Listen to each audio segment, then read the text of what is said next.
존경하는 국민 여러분, 국회의원 여러분, 설 명절을 보내고 제422회 임시회 2025년 2월 국회를 개회합니다. 국회는 지난 2달 위헌 불법 비상계엄으로부터 국민의 기본권과 민주주의를 수호하기 위해 전력을 다했습니다. 헌법적 절차에 따라 즉각 계엄을 해제시켰고 대통령을 탄핵소추했으며 국정조사를 실시하고 있습니다. 국회의 이 같은 대응을 바탕으로 대통령은 탄핵 심판을 받고 있으며 형사재판에도 회부되었습니다. 비상계엄의 선포의 책임을 묻는 일은 헌법과 법률에 따라 진행되고 있으며 앞으로도 그럴 것입니다. 헌정질서 회복을 위해 국회가 해야 할 일은 그것대로 해나가되 이제 국민의 기본권과 민주주의를 수호하는 국회의 활동은 민생을 돌보는 것에 방점을 찍어야 합니다. 민주주의는 국민의 삶으로 증명되어야 하기 때문입니다. 돌아보면 22대 국회는 임기 시작 후 석 달이 지나서야 개원식을 할 만큼 어느 역대 국회보다 가파른 여야 대치 속에서 운영되었습니다. 첨예한 갈등이 일상화된 환경이었고 비상계엄 사태를 감안하더라도 국회가 민생의 문제를 전면적으로 끌어안고 끈기 있게 밀고 나가지 못한 것은 매우 아쉽고 국민께 송구스럽습니다. 의원 여러분들께서도 이번 설 민심을 직접 들으면서 같은 생각을 하셨을 겁니다. 먹고 살기가 너무 힘들다. 차라리 폐업하는 게 낫겠는데 비용 때문에 그마저도 못하겠다.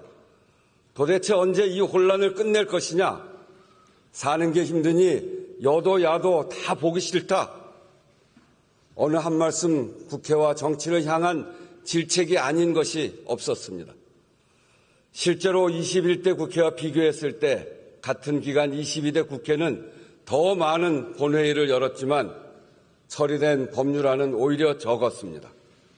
그간 처리한 법안의 1192건, 21대 국회보다 무려 267건이 적었습니다.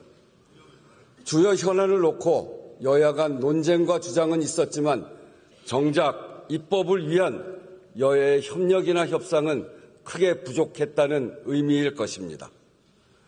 이유가 무엇이든 뼈아픈 일입니다.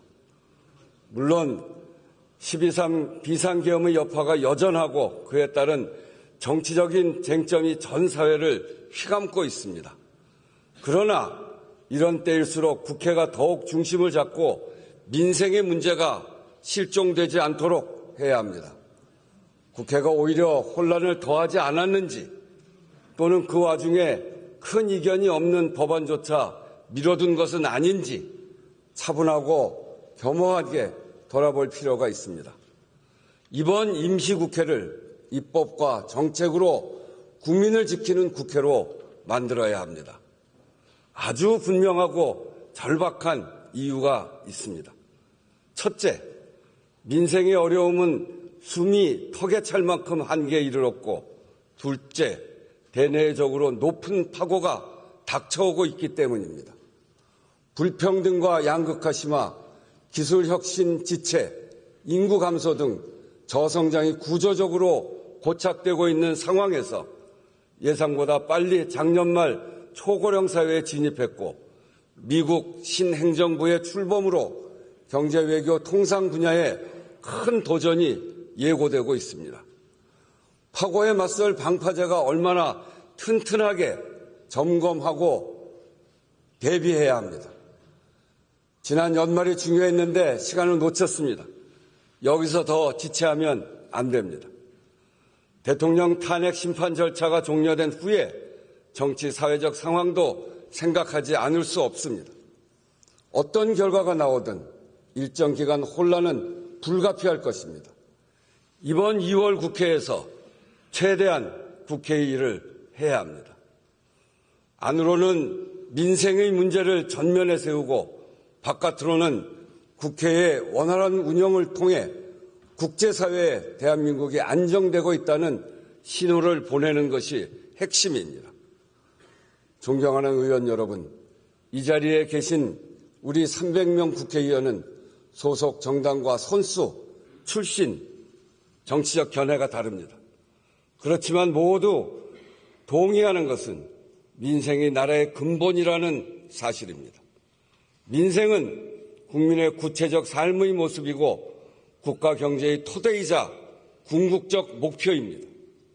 가뜩이나 어려웠던 민생이 비상계엄으로 강펀치를 맞았습니다. 소비는 줄고 빚은 늘었습니다. 작년 12월 신용카드 사용액은 전년 12월보다 5,670억 원 줄었습니다. 계엄에 따른 소비 감소 효과만 분석한 금액입니다.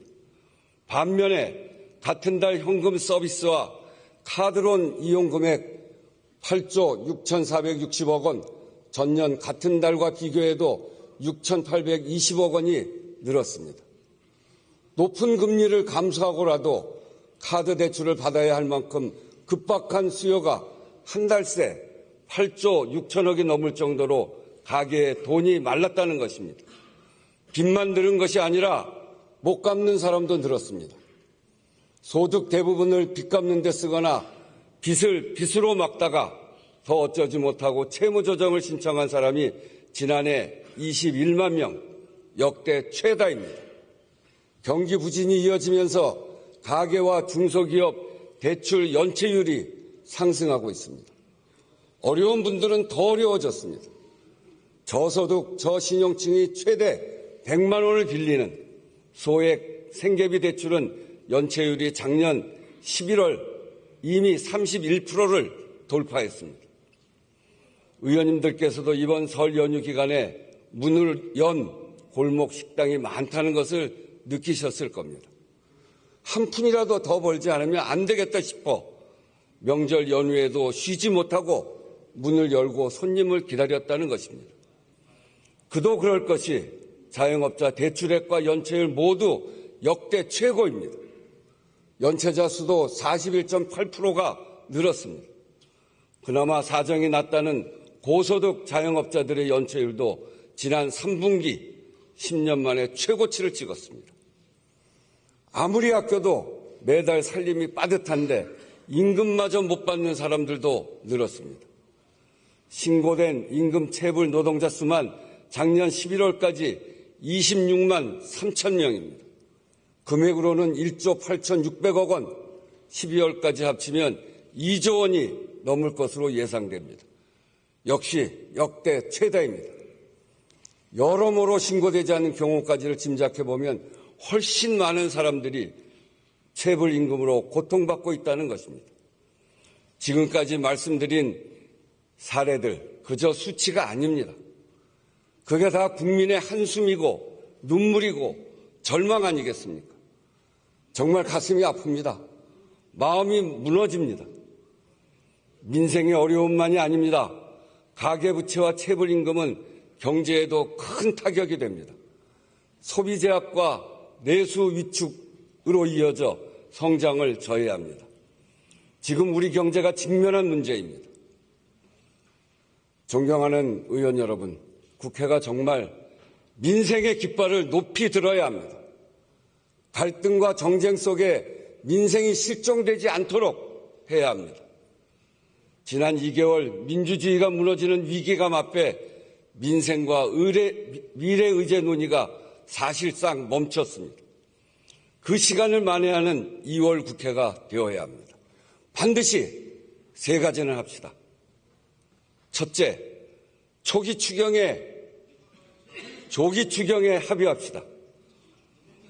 국내외 주요 기관이 모두 올해 경제 성장률을 하향 조정했습니다.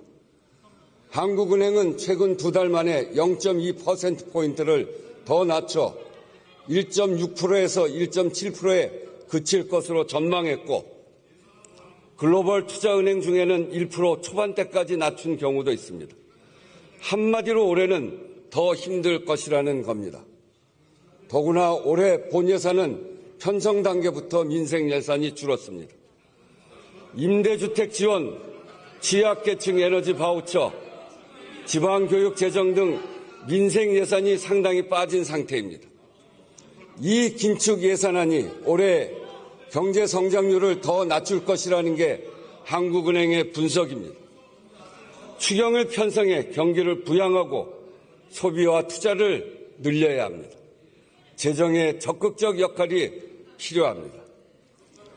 추경의 시급성에는 대다수 전문가들도 이견이 없습니다. 본 예산을 조기 집행하고 추이를 살펴보자던 정부도 최근 추경 논의 의사를 밝혔습니다. 때를 놓치지 말고 필요할 때 빨리 해야 합니다. 여야 합의가 전제되는 추경 편성 자체가 정치적 불확실성 속에서도 대한민국 경제 시스템이 정상적으로 작동한다는 것을 보여주게 될 것입니다. 추경 편성이 대외 신인도 회복에 기여하는 것입니다. 경제 성장률 전망은 경제 주체의 심리에 큰 영향을 줍니다. 기왕이면 이달 하순 발표 예정인 한국은행의 수정 경기 전망 시에 추경의 기대 효과가 반영될 수 있도록 속도를 내야 합니다. 그래서 지금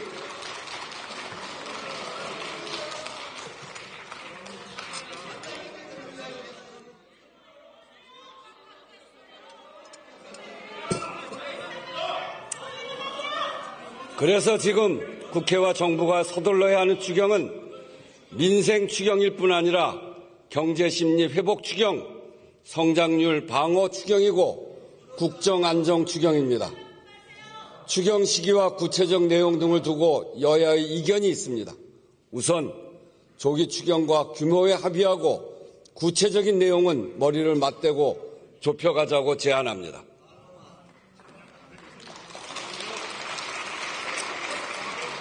둘째, 민생입법에 속도를 냅시다.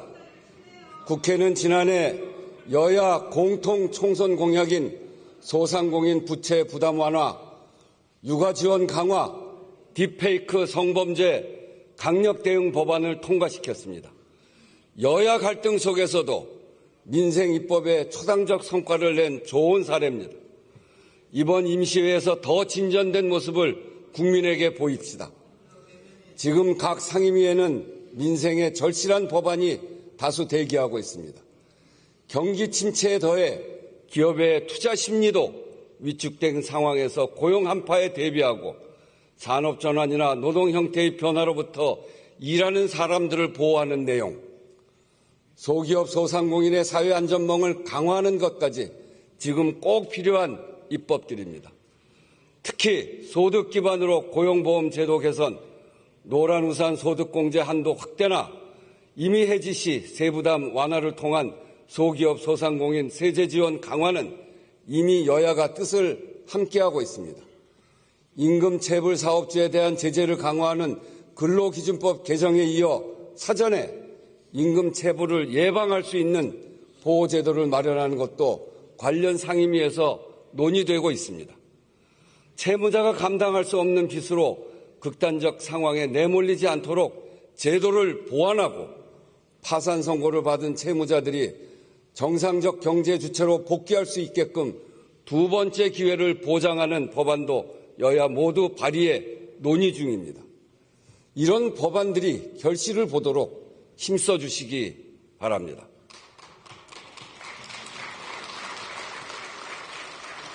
근본적으로는 누구나 일한 만큼 대가를 받고 억울한 일 당하지 않도록 공정한 경제 구조를 만드는 것이 매우 중요합니다. 심각한 양극화는 그 자체로 성장을 가로막는 요인입니다. 기울어진 운동장을 고쳐야 경제도 앞으로 나아갈 수 있습니다.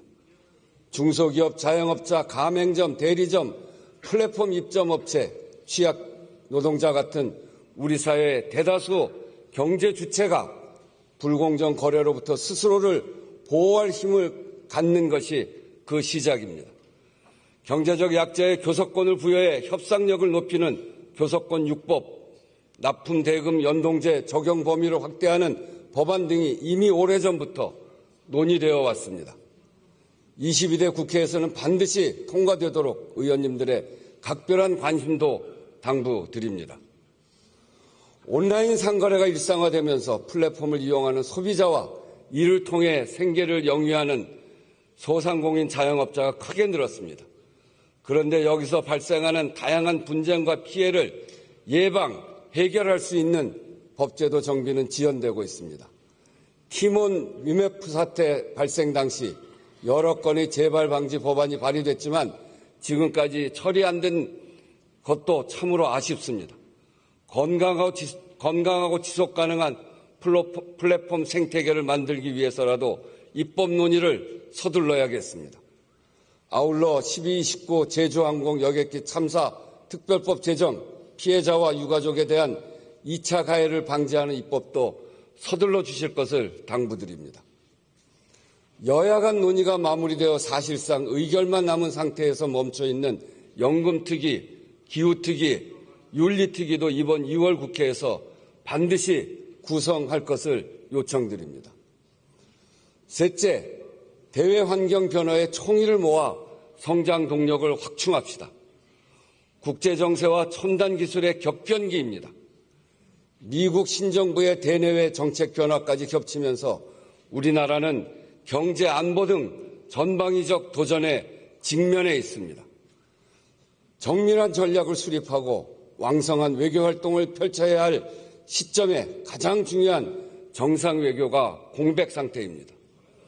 미국발 관세 정쟁이 먹구름을 몰고 왔습니다.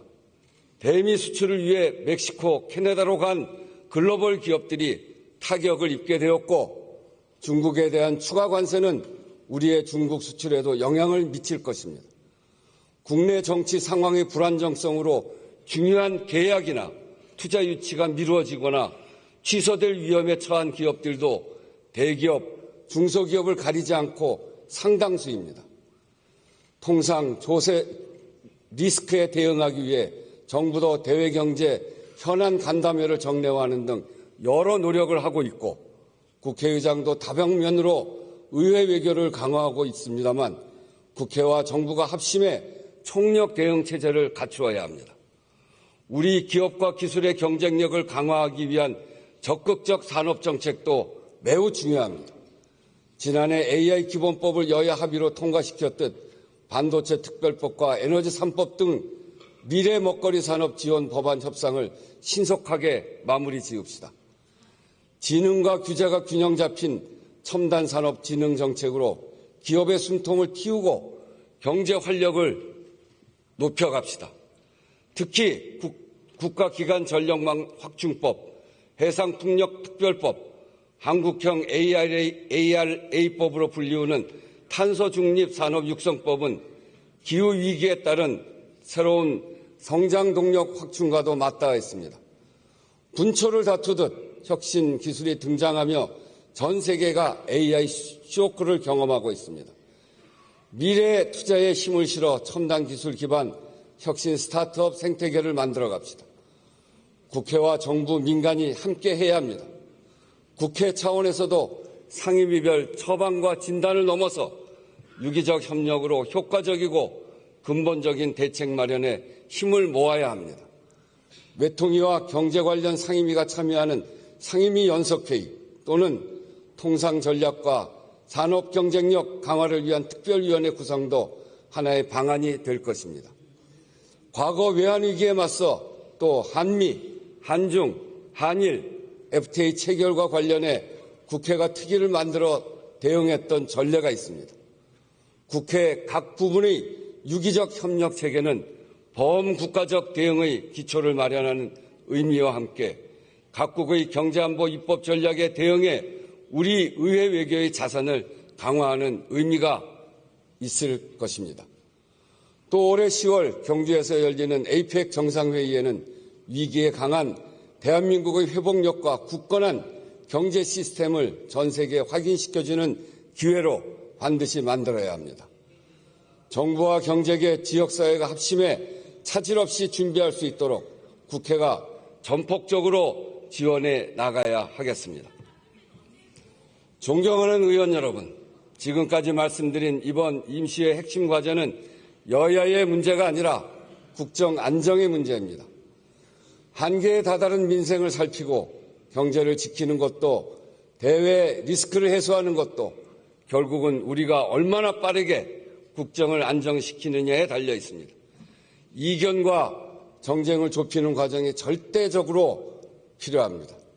이미 여야가 합의하고 정부와 함께 실무회의를 진행해온 국정협의회의 원활한 운영이 관건입니다. 국정협의회의 가동 자체가 대한민국의 안정되고 있다는 신호이고 실제로도 국정의 많은 문제가 의회에서 여야가 논의하지 않으면 안 되는 일들입니다. 의정 갈등과 의료 개혁만 하더라도 내년도 의대 정원이 결정되는 4월까지는 가닥을 반드시 잡아야 합니다. 이달에 정원 문제 협의를 진척시켜야 의료 개혁 이슈도 점검할 수 있습니다. 가능한 빠른 시일 안에 1차 회의를 열어 추경 편성 논의부터 시작하고 민생경제 입법과 산업통상 이슈에 함께 대응해 나갑시다. 초당적 의제에 대해서는 국정협의회를 통해 큰 틀에서 방향과 원칙을 정리하고 국회 각 상임위에서 이를 구체화해 나갑시다. 정부와 여야 정당의 적극적이고 책임 있는 참여를 요청합니다. 이번 비상계엄 사태를 겪으면서 우리는 민생, 경제, 외교, 안보 모두 굳건한 민주주의 위에 뿌리 내리고 있어야 한다는 것을 절감했습니다. 국회가 민주주의 최후의 보루로서 신속한 계엄 해제를 통해 국민을 안심시켰듯이 지금의 위기를 극복하고 불안한 국민의 삶을 안정시키는 데 국회가 앞장서야겠습니다. 국민의 삶이 벼랑 끝인데 이걸 붙잡지 않고 국회가 어떻게 존립할 수 있겠습니까? 의원 여러분, 우리 그 일을 함께 합시다. 우리 모두 힘과 지혜를 모읍시다. 국민 여러분, 여러모로 어려운 시절입니다. 이 모든 것이 결국은 민생고로 수렴됩니다. 국민 여러분께 정말 송구합니다. 그렇지만 조금만 더 힘을 내주십시오. 함께 힘을 내서 이 어려운 시절을 함께 돌파해 나갑시다. 우리는 돌파해낼 수 있습니다. 어려운 위기 때마다 국민이 나서서 위기를 돌파해냈고 위기 극복 DNA가 전 세계에서 강한 나라라 하는 것을 우리가 입증해냈습니다. 이제 국회가 조금이라도 국민에게 위로와 희망이 되기 위해 더 노력하겠습니다. 함께 노력합시다. 경청해 주셔서 감사합니다.